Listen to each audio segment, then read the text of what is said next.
Il y a bien un truc que je déteste dans une rénovation, c'est quand il faut poser l'isolation. Franchement, c'est horrible. Ça gratte, ça fait de la poussière. On a chaud, surtout en été, quand je la pose en pleine canicule. On est mal installé, on passe son temps à mesurer, à découper, à ajuster. Et généralement, au bout d'une heure, on en a déjà ultra marre. Moi d'ailleurs, il me faut 5 minutes, j'ai pas besoin d'attendre une heure. Donc, le problème, c'est que c'est énervant d'un côté, mais de l'autre, c'est que l'isolation, c'est aussi une des étapes les plus importantes d'un chantier. Parce qu'une fois que tout est refermé, qu'on a fixé le placo et qu'on voit plus rien, eh bien si on a mal fait les choses, eh bien on risque de le payer pendant des bonnes années, quoi. Parce que la maison sera froide, parce que le chauffage va tourner trop, donc on va dépenser plus, il y aura peut-être des courants d'air, il y aura peut-être de l'humidité, de la condensation, bref, de l'inconfort. Donc aujourd'hui, le but avec cette vidéo, c'est surtout pas de vous faire une vidéo où vous allez me regarder poser de la laine de verre pendant 3 heures, je pense que vous avez d'autres choses à faire. C'est plutôt de vous partager les 5 erreurs à éviter quand on pose de l'isolation, surtout dans une maison ancienne comme la mienne. Donc vous voyez la grange, hein, c'est une grange qui n'a pas été habitée depuis 15 ans que je rénove de A à Z. Il y a pas mal de petites problématiques. Donc je vais m'appuyer sur ce chantier-là que j'ai appelé le refuge, où vous verrez toutes les autres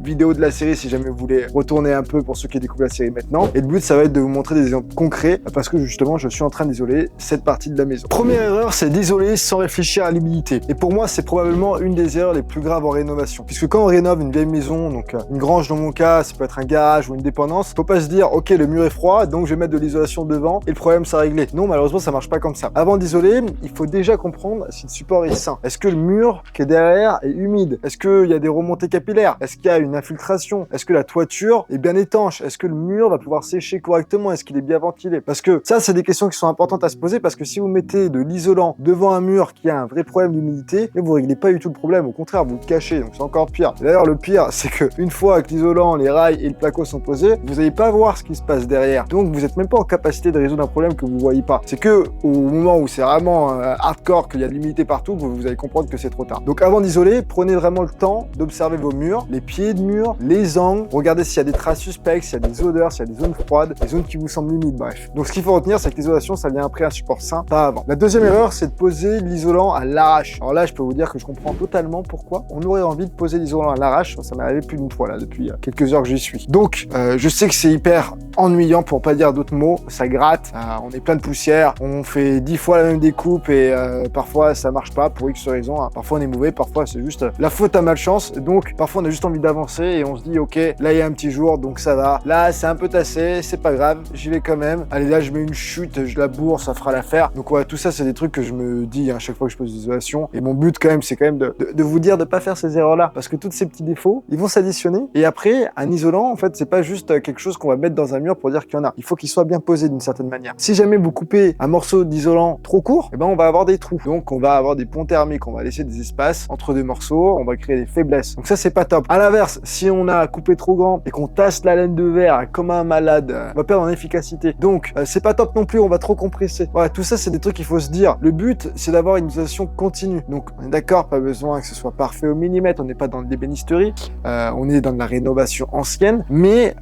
même s'il n'y a rien qui est droit, même si tout est irrégulier, il faut prendre son temps, il faut faire des découpes qui soient ajustées. Si jamais c'est pas bien, on recommence, on recoupe 2, 3, 4, 5 cm, même si c'est galère. Donc d'ailleurs, il vaut mieux le faire du premier coup, de la bonne coupe. Donc mon conseil, c'est très simple, prenez un peu plus de temps sur vos mesures et sur vos découpes. Mesurez bien, coupez légèrement ajusté et surtout, comprimez pas trop l'isolant. Mieux couper un peu plus que pas assez, mais le problème c'est que si vous coupez juste 5 cm de trop, ça va être compliqué après de recouper 5 cm. Donc vraiment prenez votre temps pour bien mesurer, surtout les zones qui sont pénibles, où c'est pas nickel entre deux montants, où on peut mettre notre panneau de 60. Voilà, bref, vous m'avez compris, coupez pas trop court, coupez pas trop grand, en gros, pour résumer. La troisième erreur, c'est de croire que l'isolation suffit. On peut mettre beaucoup d'isolant, si l'air ensuite il passe partout, le résultat il sera pas bon. Donc cette troisième erreur, c'est de faire attention à tout ce qui est étanchéité à l'air. En gros, c'est comme si on met une grosse doudoune, mais qu'on laisse la fermeture éclair ouverte devant. C'est pas top. Dans une maison ancienne, l'air il peut passer à plein d'endroits. Il peut passer autour des menuiseries, il peut passer dans les angles, au niveau des gaines électriques, derrière les doublages. Il peut passer, je sais pas moi, à la jonction entre les murs et les plafonds, autour des trappes, autour des prises, autour de percements X ou Y. Donc quand on va isoler, il faut également avoir en tête l'étanchéité à l'air. Et donc c'est là qu'on arrive au sujet du pare-vapeur ou du frein-vapeur. Je vais pas rentrer dans un cours de physique du bâtiment. En plus, le but de cette vidéo, c'est l'isolation et pas vraiment parler des membranes. Mais il faut quand même retenir une chose, chose, c'est pas un simple plastique, la membrane, hein, j'entends, qu'on va mettre au hasard. Le rôle de cette membrane, ça va être de mieux gérer les passages d'air et la vapeur d'eau côté intérieur. Si la membrane, elle est mal posée, elle est pleine de trous, ou elle est mal scotchée, interrompue de partout, ou alors si elle n'est pas adaptée à la configuration de votre chantier, elle va perdre beaucoup d'intérêt. Donc ça, il faut y réfléchir avant de la poser. Et donc si jamais vous décidez de mettre une membrane, l'important, c'est pas juste de l'agrafer vite fait, il va falloir traiter les raccords, les jonctions, les angles, les passages de gaines, les contours des fenêtres, en fait tous les points où l'air peut passer. Du coup, le but, c'est d'avoir une étanchéité à l'air. Donc c'est souvent beaucoup plus long qu'on l'imagine, en fait. Donc c'est finalement quand même ça qui va faire la différence entre une isolation, on va dire, sur le papier et une maison confortable dans la vraie vie. Je fais une petite parenthèse pour remercier le sponsor de cette vidéo, Cmémat. Donc Cmémat, ça vient de C'est mes matériaux, pour ceux qui se demandaient. Et donc, vous le voyez sur un chantier comme le mien, on se rend vite compte qu'un des plus gros postes, c'est le budget matériaux. Et l'isolation, l'équipe, vu qu'on est dans le thème, c'est également pas du tout donné. On pense que ça isole un petit peu, mais non, ça va surtout prendre pas mal d'argent dans le porte-monnaie. Donc si vous êtes en travaux, en rénovation, vous préparez justement un gros chantier, Cmémat, ça vous permet de faire une demande de devis pour vos matériaux de construction, que vous soyez particulier ou professionnel. Le principe, il est hyper simple. Vous allez sur leur site ou vous leur envoyez même un mail directement à commercial@cmemat.fr. Je vous mettrai dans tous les cas l'adresse dans la description. Vous indiquez ce dont vous avez besoin pour votre chantier. Donc par exemple de l'isolation, du placo, des rails, je sais pas moi, du bois, des matériaux de maçonnerie, des matériaux de couverture, d'aménagement extérieur, d'autres fournitures, ils ont vraiment tout. Ensuite, leur équipe, elle va charger de vous faire une proposition en s'appuyant sur tout leur réseau de négoces partenaires et de fournisseurs du bâtiment. Ils vont commander en gros, ils vont en gros être en capacité de tirer les prix vers le bas.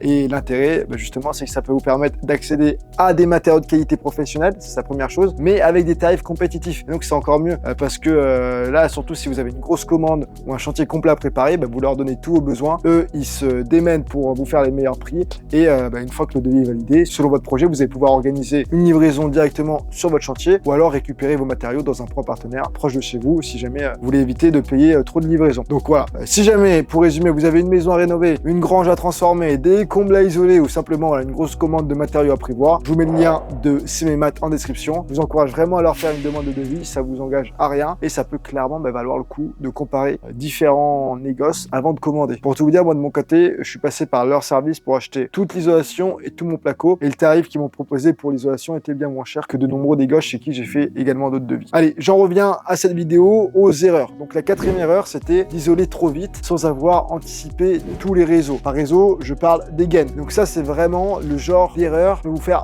perdre vraiment beaucoup de temps et perdre surtout votre calme sur le chantier.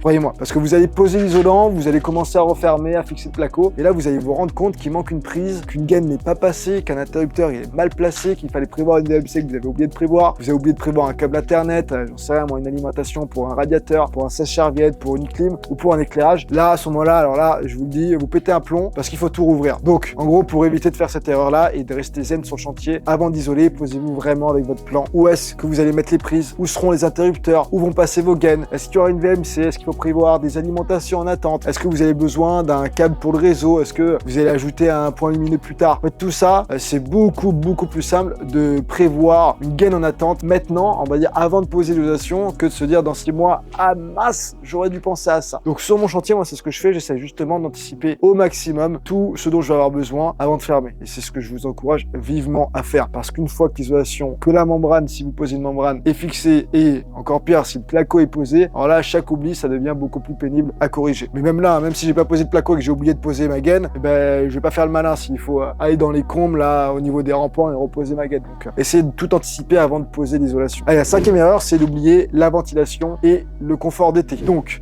en gros, pour le dire autrement, la cinquième erreur, c'est de penser uniquement à l'isolation au froid, donc l'isolation thermique pour l'hiver. Que quand on parle d'isolation, forcément, on pense très souvent à l'hiver et encore que maintenant, avec toutes les canicules, on commence un peu à changer de paradigme. Mais du coup, généralement, on va se dire, je vais avoir moins froid, je vais consommer moins de chauffage. Et bien sûr, c'est logique, ça fait partie aussi du gros boulot qu'on demande à l'isolation. Mais il faut également penser à deux autres choses. 1, la ventilation et 2, le confort d'été. Donc déjà, je vais parler de la ventilation. Quand on isole une vieille maison, on va changer le fonctionnement. Parce qu'avant, sur une vieille maison, pas refaire pareil un cours sur le bâtiment, mais l'air passait un peu partout. C'est pas forcément ce qu'il y a de plus étanche, les vieilles bâtisses. C'est pas forcément non plus hyper confortable, mais bon, on va dire ça ventilait naturellement, même si c'était pas super bien maîtrisé. Aujourd'hui, quand on va isoler, on va poser des menuiseries qui seront plus performantes, on va améliorer drastiquement l'étanchéité à l'air, la maison va devenir beaucoup plus fermée. Donc, si on prévoit pas un bon renouvellement d'air, on va très certainement créer des problèmes d'humidité, de condensation, de moisissure, et donc éventuellement de mauvaise qualité d'air à l'intérieur. Donc, isoler, oui, mais ventiler aussi, c'est hyper important et ça va ensemble. Donc, voilà pour la ventilation, je rentre pas plus dans le détail. Il y a également le deuxième point qui est important, c'est le confort d'été. On en parle beaucoup en ce moment parce qu'il y a eu pas mal de périodes de canicule. Si jamais vous êtes en train d'isoler sous une toiture, dans des rampants, il faut pas donc seulement se demander est-ce que j'aurai chaud cet hiver, mais il faut également se demander est-ce que je vais cuire cet été. Voilà, parce que selon l'isolant, selon l'épaisseur que vous allez mettre, selon la toiture, selon l'exposition, s'il y a des fenêtres ou pas, s'il y a des protections solaires et également selon la ventilation, le résultat il peut être très différent. Donc quand vous choisissez votre isolation, regardez pas uniquement le prix du rouleau ou la performance contre le froid, il faut également penser à tout ce qui va être confort d'été. La chaleur peut être très imposante en été, encore une fois, surtout si vous aménagez au niveau des combles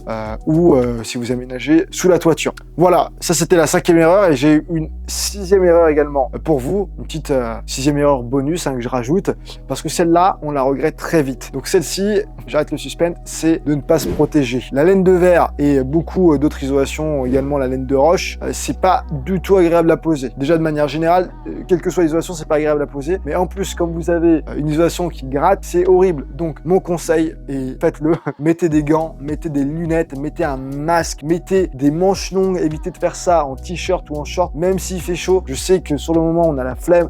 Hier, quand j'ai commencé à poser l'isolation, j'étais mort, je transpirais déjà avant d'avoir commencé. Je me suis dit, ok, allez, je fais juste quelques coupes rapidement, mais non, en fait, parce qu'on sait très bien, quelques découpes, ça devient 1 heure, puis une demi-journée, et en fait, c'est comme tout sur le chantier, ça prend toujours plus de temps que ce qu'on pense, et du coup, si vous vous protégez pas, vous allez avoir les bras qui vont gratter, ça va rentrer dans le t-shirt, vous allez avoir la gorge sèche qui sera irritée, je pense que c'est pas bon non plus pour les poumons. Donc, le chantier est déjà assez pénible comme ça, inutile de défoncer votre santé ou de rendre la journée encore plus compliquée qu'elle soit, protégez-vous, ce sera beaucoup mieux. Voilà pour moi, c'est terminé pour cette vidéo. Je vous ai fait un récap des principales erreurs à éviter quand on pose de l'isolation. Donc, isoler sans réfléchir à l'humidité. 2. Poser l'isolant à l'arrache. 3. Oublier l'étanchéité à l'air et le pare-vapeur. 4. Ne pas anticiper les réseaux. 5. Oublier la ventilation et le confort d'été. Et puis en bonus, ne pas vous protéger. Donc, ce qu'il faut retenir, c'est que l'isolation, c'est clairement pas une étape sympa, mais par contre, c'est une étape qu'il faut pas rater parce que c'est hyper important. Et parce que surtout, une fois que tout est fermé, eh bien, on voit plus rien. Donc, si on s'est trompé, c'est beaucoup plus compliqué de revenir en arrière. Voilà. Pour résumer, si vous êtes en train de rénover une maison, une grange, un garage ou des combles, prenez le temps de bien préparer cette étape et vous précipitez pas, même si je vous souhaite qu'elle soit la plus courte possible, parce qu'il y a beaucoup plus de choses bien plus agréables à faire sur un chantier, mais une fois que vous l'aurez fait et que vous l'aurez bien fait, vous serez content de l'avoir fait correctement et vous n'aurez pas